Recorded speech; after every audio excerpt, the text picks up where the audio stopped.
Sabahajrula. Svi vi koji gledate sad ovo, želim da znate, možda ste novi, niste još upućeni u Mašović Family, pogledajte neke videe ako hoćete. A danas, ujutro je, rano je,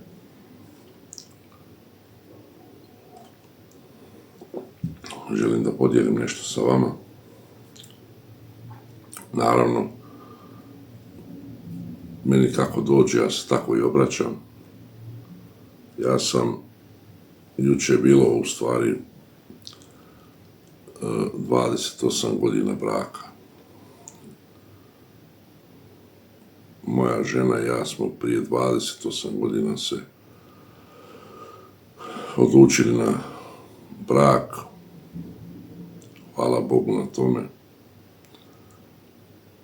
Moram reći da sam počaštovan od dragog gospodara što mi je poslao takvu ženu koja poštuje brak, poštuje ono što ja i ona radimo za to. Dragi gospodar nas je počastio našom djecom, divnim ljudima.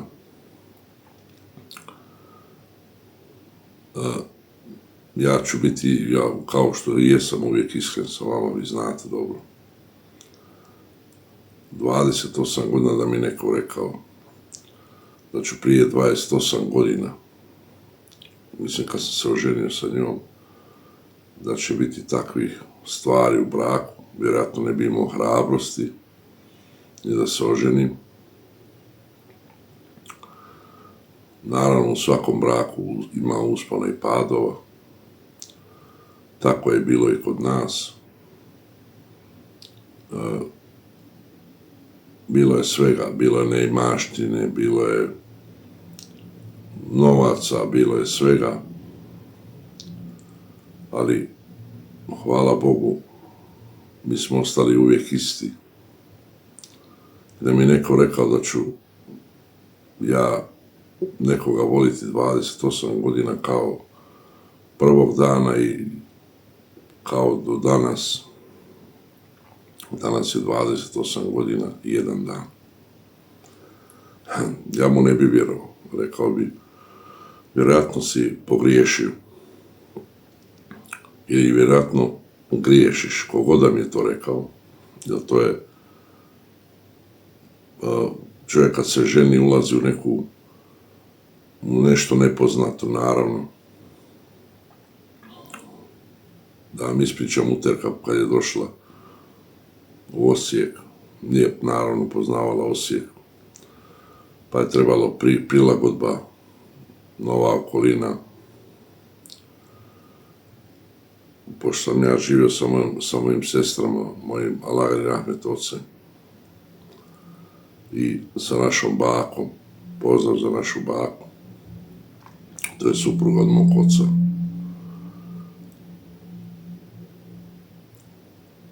Ona je morala sve to da prođe, ona dolazi s mora, došla je u Slavoniju,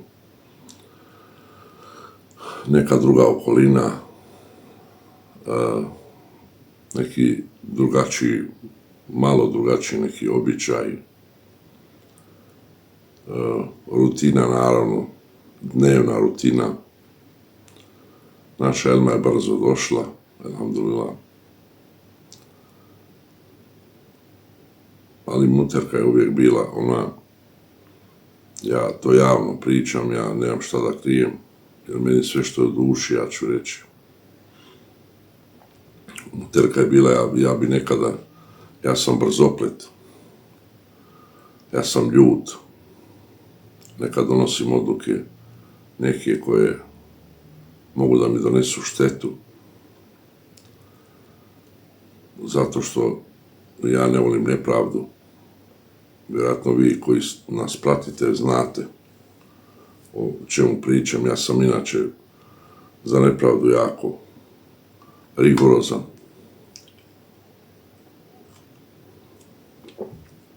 Ali hvala Bogu, ona je onako malo smirenija od mene. Ona bi mene uvijek onako malo smirila kad bi ja trebao nešto da napravim i kad sam ljut. Ona bi znala to onako lijepo da staloženo, mada je ona jako pravedna žena. Pružila mi je svu ljubav, to je ljepše nešto. Jer nažalost ja u životu sam se susreo sa svačim. Muškarci, ja ne plijem ni muškarce ni žene, ja samo pričam iskreno. U 90% slučajeva muškarci daju sve od sebe, ali žene nekad to ne znaju da vrijednuju. Ja sam imao takvih slučajeva u životu. I dan danas vidim mnogo nepravde u brakovima. Treba nekada da čovjek bude onako, da se žrtvuje, da bi taj brak uspio, da bi održao brak, pogotovo djecu, naravno. Najteža stvar meni koja pada osobno je djeca koja nemaju roditelje. To je za mene nešto najteže. Hvala Bogu, nismo u takvoj situaciji došli, ni ja ni ona, da moramo da se razdvojimo, da djeca ostanu bez roditelja. Nekada nekom ne bude dobro. Ja smatram da sam puno puta ja pogriješio u našem braku. Da sam donio neke odluke koje nisu dobre bile, naravno.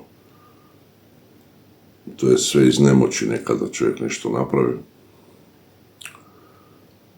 Ali treba da imaš pravu ženu pored sebe. A hvala Bogu, ja je imam, hvala Bogu. I svi ovi protekli 28 godina sam imao podršku.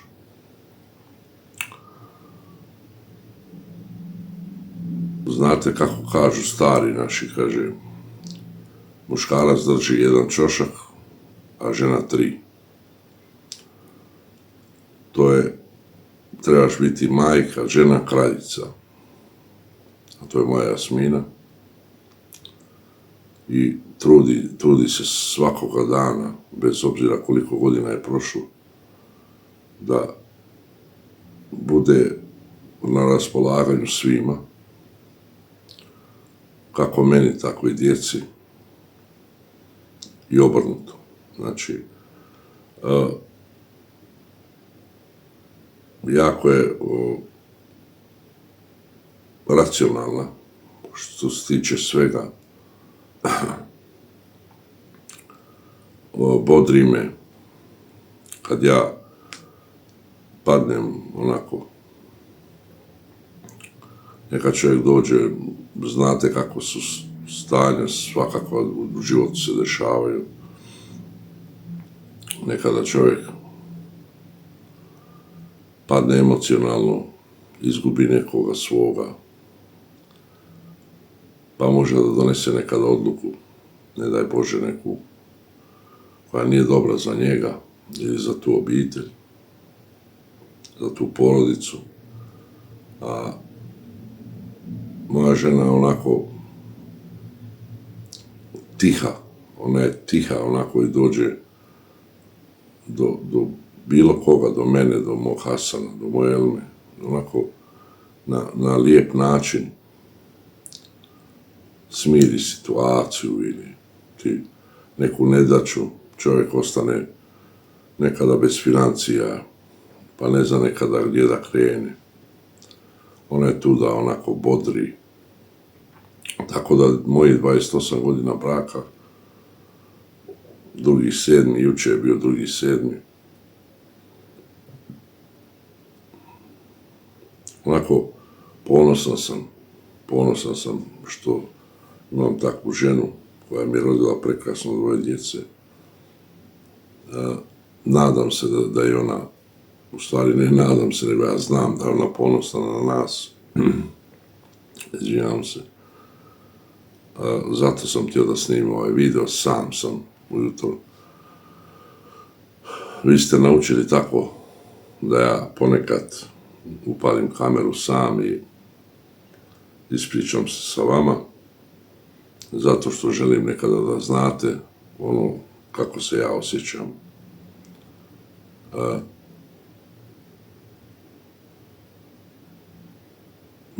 Vjerujte, mnogi odustanu brzo, nažalost.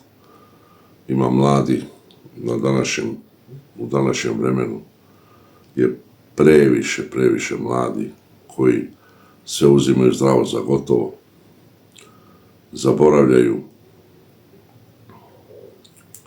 da trebaju nekog da poštivaju, više nema poštivanja.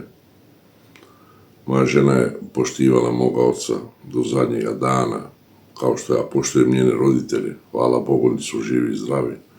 Moj otac je lagano preselio, nadam se na bolje mjesto i molim dragog uzvišenog Gospodara da mu da najljepše mjesto u dženetu, jer je to zaslužio.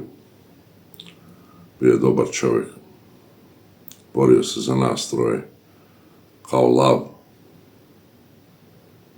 Do zadnjeg dana je razmišljao kako će nama biti, nije razmišljao o sebi.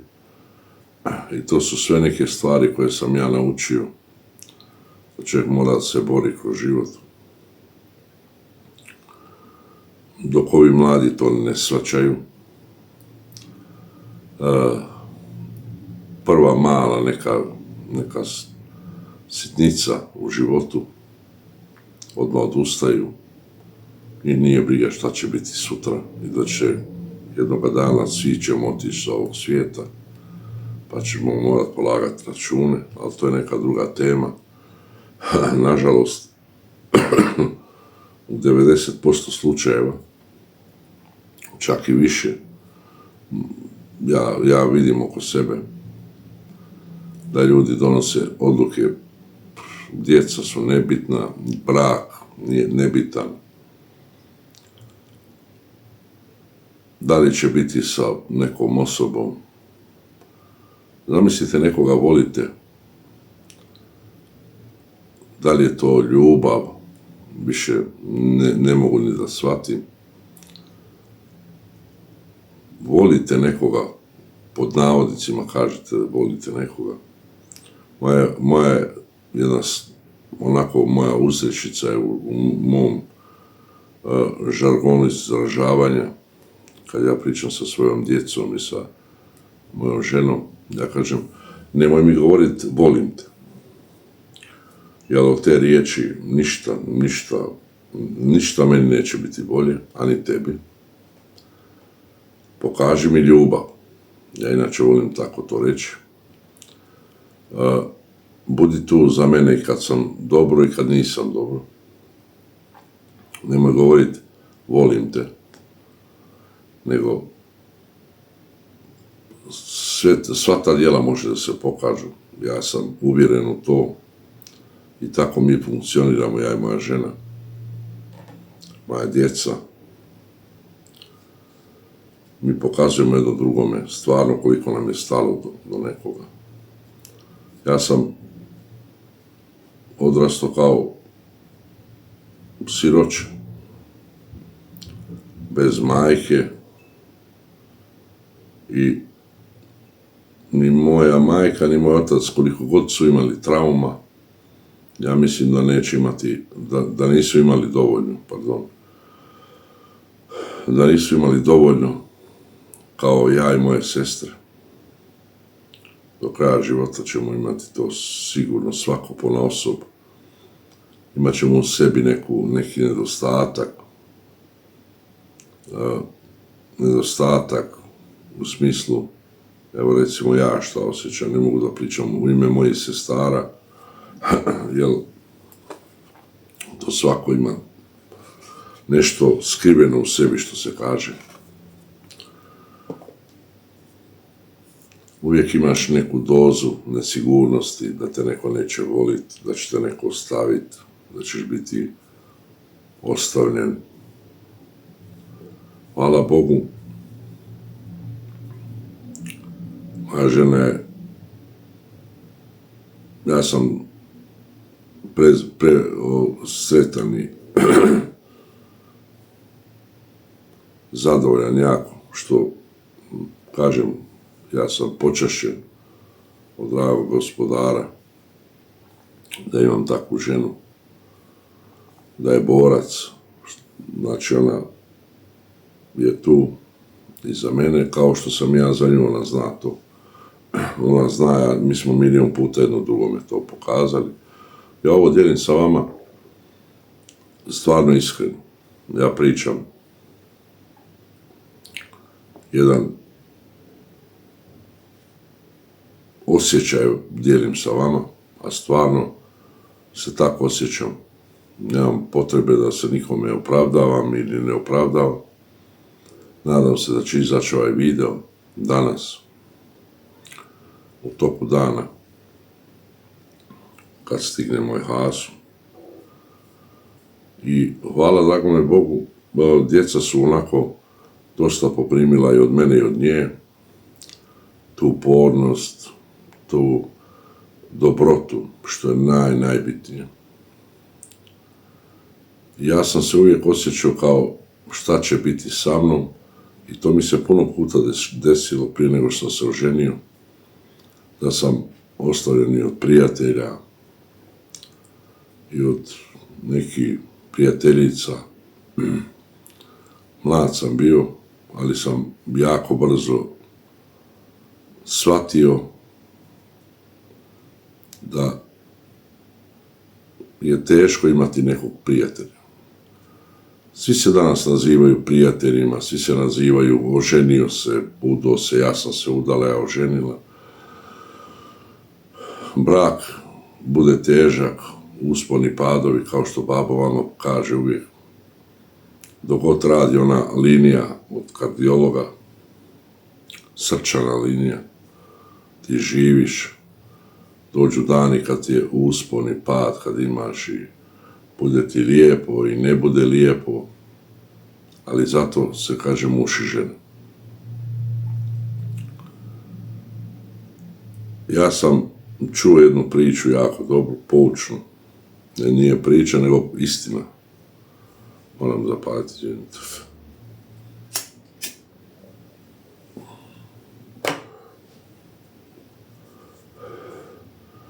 Tamo u Osijeku ili okolina Osijeka,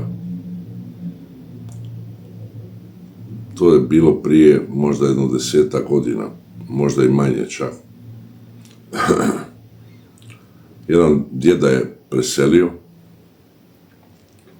umro je, a njegova baka je sjedila pored njega i on je umro, ona je stavila njegovu glavu na svoje krilo i milovala ga je, jer su sami živjeli. Naravno, sad to je moderno postalo, ali malo kasnije ću o tome. I nakon par minuta taj doktor je imao mrtvozornik koji je bio u stvari tamo, on je rekao ovako, kaže, ovo je nešto nevjerojatna priča. Oni su u nekih 20 minuta ili pola sata je razlika između njihove smrti, oni su umrli. Znači on je umro, pa je ona umrla. Ili obratno, sad nemojte me držati za riječ, Allah nek mi oprosti. Da li je ona umrla, pa on, sad mi je došlo, ne znam stvarno točno, ali sjećam se te priče. Ono bilo je, prijatelji su mi neki pričali, koji su znali te ljude. plakali su, kaže koliko su se volili, a bili su stvarno stari. Onako u duboku starost su doživjeli, hvala dragom Bogu, i nisu dugo bili jedno bez drugog. Tako bi volio da nikada ne vidim, ne daj Bože,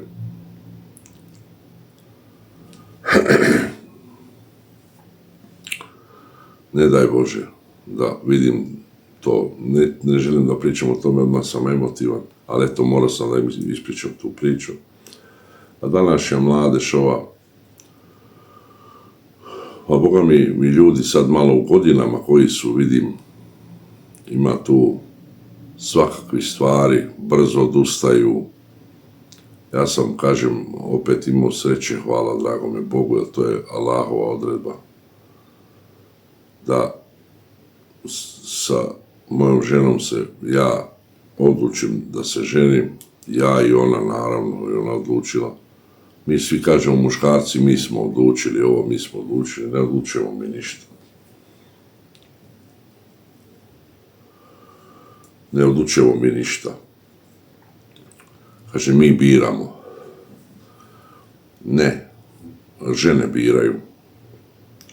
Samo što to mnogi muškarci ne vide. Žene biraju, one odlučuju šta će, hoće li ostaviti, onako rasturiti kuću, brak, ili će biti onako snažne lavice da postanu kraljice. Sve do žene, ja tako to smatram.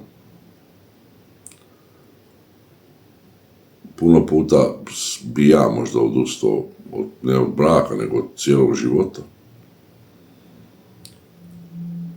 Ali ona je bila tu koja je rekla bit će bolje, bit će ovako polako, smiri se, stani. To je kad imaš ženu. Nije njoj lagano bilo, nikada moje ženi nije lagano bilo,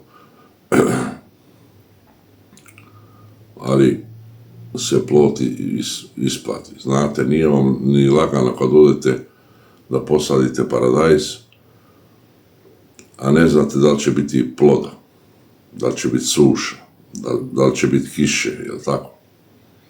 Vidite u nešto nepoznato i mi smo tako ušli nešto nepoznato, dok ovi mladi nemaju strpljenja, sve misle da mora biti sad i odmah. Ako nije bilo juče, danas ne postoji, subhanallah, i odustaju. Puno djece ostane siročat, ni kriva ni dužna, zbog nekih nedostataka.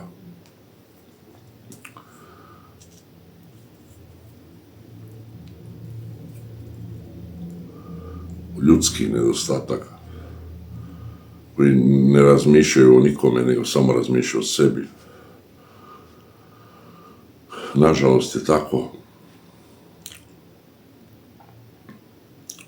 Ovaj video sam onako snimao spontano, nemojte se ljutiti, pišite mi neke komentare, pitajte ako nešto želite, podržite ovaj video ako vam se sviđa ovakav sadržaj, pišite šta bi htjeli čuti, šta bi željeli znati. Ja sam više puta rekao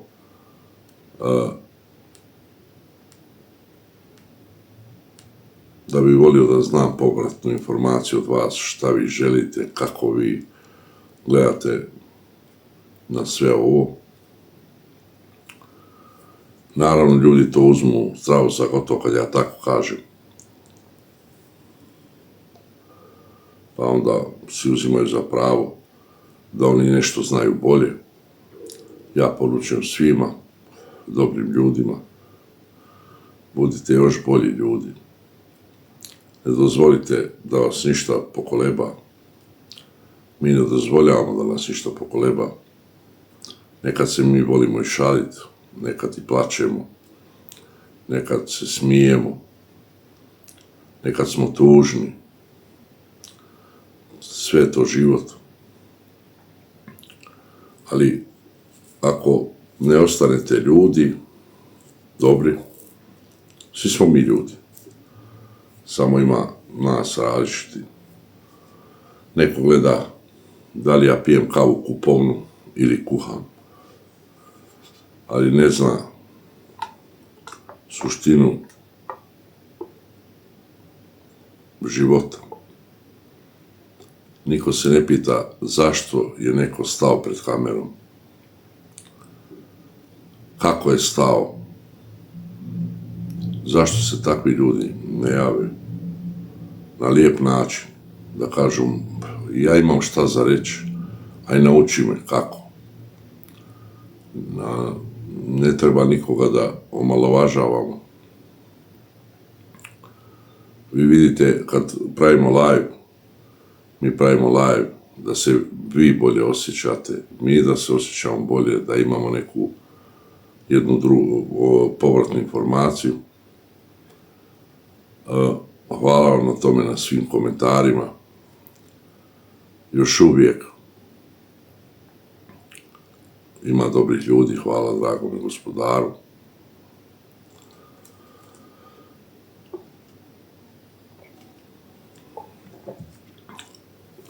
Nadam se da ste razumjeli šta sam htio da vam kažem. Čuvajte vaše brakove, čuvajte vašu djecu, jer ne znate koja je blagodat u svemu tome.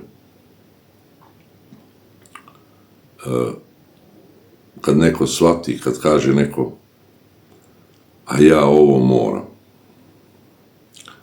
Ja puno puta kažem mojoj Elmi, sine, kad je bila mala, i dan danas ja kažem to njoj, sine, jel ti teško sad što kuhaš ili čistiš stol ili usisavaš? Nemoj nikada ti bude, sine, teško. Doduše, ona ne kaže nikada, ne daj Bože, ona nikad nije to rekla. Ja kažem, ti to radiš za sebe, sine. Radiš za svoju kuću. Ti tako pokazuješ, ako Bog da, jednog dana kad se udaš, ti tako pokazuješ i svom suprugu da si ti tu, da nekada žrtvuješ iz sebe, da se ustaneš nekada i ranije, možda ti se spava, nekome nije dan dobar, nekom se ne čisti, nekom se ne kuha, ali stisneš zube i pokažeš da si ti ono pravo i da je za tebe prvo i osnovno brak, svetinja. To je najbitnije. Tako se održava porodica. I hvala dragome Bogu, opet ponavljam. Ja 28 godina živim sa mojom ženom. Nikada ja nisam na moju ženu vidio da je nešto teško, da ona nešto izbjega, ona sama, ja je nekada molim, ne kažem molim, taj sjedi, pa čisto je sve, zašto to radiš? Ona kaže, tebi je čisto, jer ti znaš da ja čistim svaki dan, ali meni, ja želim da budem 100% sigurna da će ručak biti u toliko sati, da će biti ovo sve ok, da mi neko sada dođe na vrata, da ne vidi, ne daj Bože da je nešto pomjereno, možda baš u tom trenutku kad ja sjednem, kažem sad ja ne mogu, onda veliki onako pobornik moja Jasmina, da se ne ide vani negdje, da se jede i to. Ona kaže, zašto bi to radili, nije to potrebno. Nije bitno gdje jedeš i šta jedeš, nego sa kim jedeš. Naravno, ja sam imao potporu od mog oca, Allah ga ni rahmet, mojih sestara, ona imala potrebu, potporu, izvinite. Imali smo mi stvarno divne ljude oko nas, ali imali smo i mnogo ljudi koji su htjeli da rasune taj brak, tu harmoniju, da unište, da je srozaju, da kažu sutra evo, ipak smo uspjeli, nisu uspjeli. Znači, točno onako kako zamišljamo ja i ona, nije bitno gdje živimo, nego je bitno s kim živimo.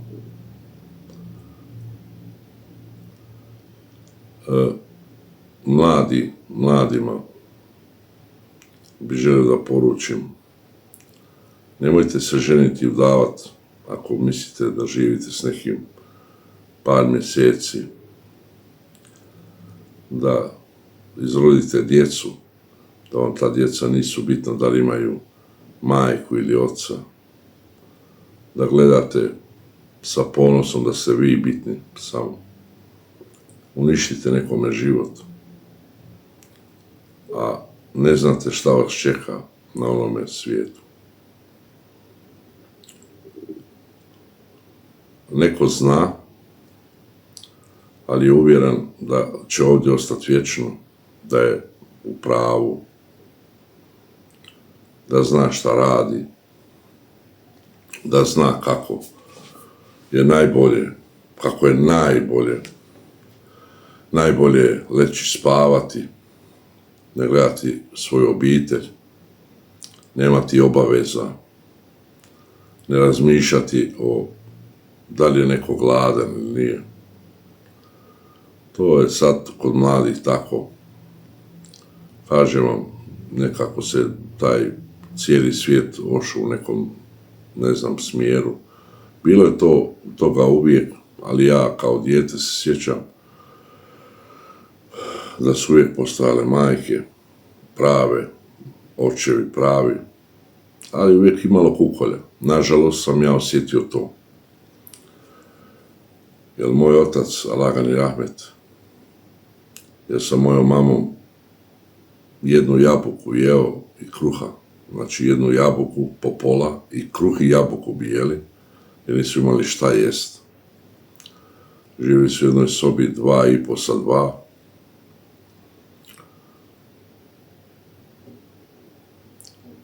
I kad su sve napravili, nije bilo dovoljno. Trebalo je slobode. A sloboda, inače kod većine žena je, sloboda je da ne mora da se ustane ujutro kad ima obaveza, ako imaš neki obaveza, znaš, aha, sutra imam obaveza. Treba svako biti, da li je bilo muško ili žensko, nebitno. Ali u 99% slučajeva ja smatram da žena odlučuje kakav će život biti.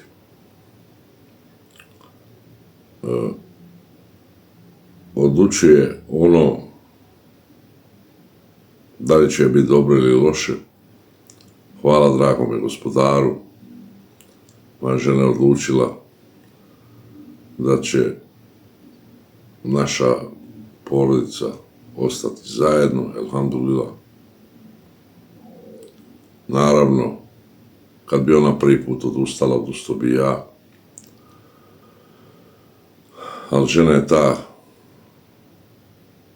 onako najjača karika, a muškarac je najslabija karika. Muškarcu treba malo,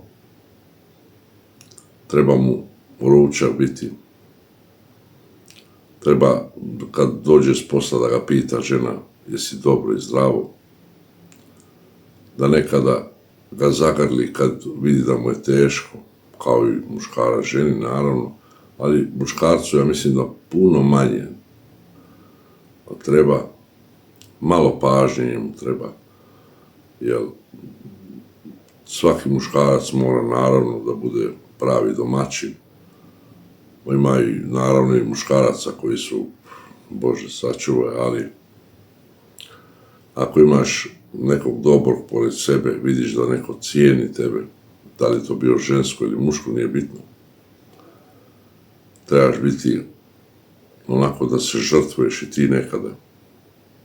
Da ne misliš samo o sebi. Neću vas više zamarati. Ja sam mom Gospodaru zahvalan neizmjerno. A vi, molim vas, probajte ovaj sladoled na Elminoj kuhinji. Ko nije zapratio Elmina kuhinja, zapratite, nećete pogriješiti. Naravno, kom se sviđa takav sadržaj, ima ljudi kojima se sviđa, ali su ljuti što oni nisu na tom mjestu, ali to je nažalost nemoguće. Svako ima svoj prostor i svako ima mjesto ispod neba. Molim vas, probajte sladoled. Znači, taj sladoled je predobar, to je, vrti se kod nas u našoj kući. Onako baš dobar sladoled, vjerujte. Svi koji niste pogledali na Elminoj kuhinji današnji sladoled i sve druge recepte, pogledajte, naručite knjigu ako niste. Opet poručujem, ko nema novaca da naruči knjigu, nek se javi. Babo će mu poslati knjigu, jer nije sve u novcima, trebate imati srce i duše i da vidite da je neko, da vam nešto neko daje, da vam nešto neko nudi. A naravno, mi odlučujemo da li ćemo dati ili ne, jel tako? Tako i vi odlučujete da li ćete dati dobar komentar ili loš, da li ćete biti zločesti ili dobri, da li ćete, kad nešto vam nije dobro, samo produžiti dalje, ili ćete ostati tu i sami sebe jesti. Jer ništa vi ne možete promijeniti, koliko god se trudili da uništite nekom život, nećete moći to. Jer dragi Gospodar nam je dao sudbinu koja je zapisana negdje tamo i koja će sve nas odvesti u dženet ili u džehennem. Daj Bože da smo svi u raju, da niko ne ode u pakao, ali očito ljudi žele da idu u pakao. Vidim kako se trude svim silama da budu loši ljudi, svim silama da ostave neki komentar loš, da nešto oni znaju, da su oni bolji od nekoga. Ja, Babo, vam poručujem, slobodno se javite, daću vam instrukcije kako da upalite kameru. Ja sam ipak, Babo, kamerman. Ko nije gledao onaj shorts mali, kad sam bio mali, vidjeli ste ono, ja sam, Babo, kamerman. Pa slobodno pišite, molim vas, lijepe komentare i loše, naravno. Ako su jako loši, YouTube vas neće pustiti, a ja kad odlučim, ja vas samo maknem. Pozdrav za sve vas, voli vas i ljubi vaš Babo, neću vam više dosađivati. Nadam se da opet se nadam i hvala vam ko je pogledao do ovdje, da ćete ostati uz Mašević Family i Elminu kuhinju, podržavati nas. Naravno, kao što gospođa kaže, kom se sviđa, on like ostavi i to je to.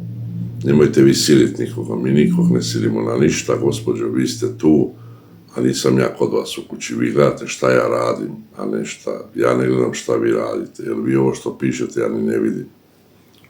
Ljubi vas i voli vaš Babo, pozdrav veliki za sve vas, pa se gledamo u nekom narednom videu.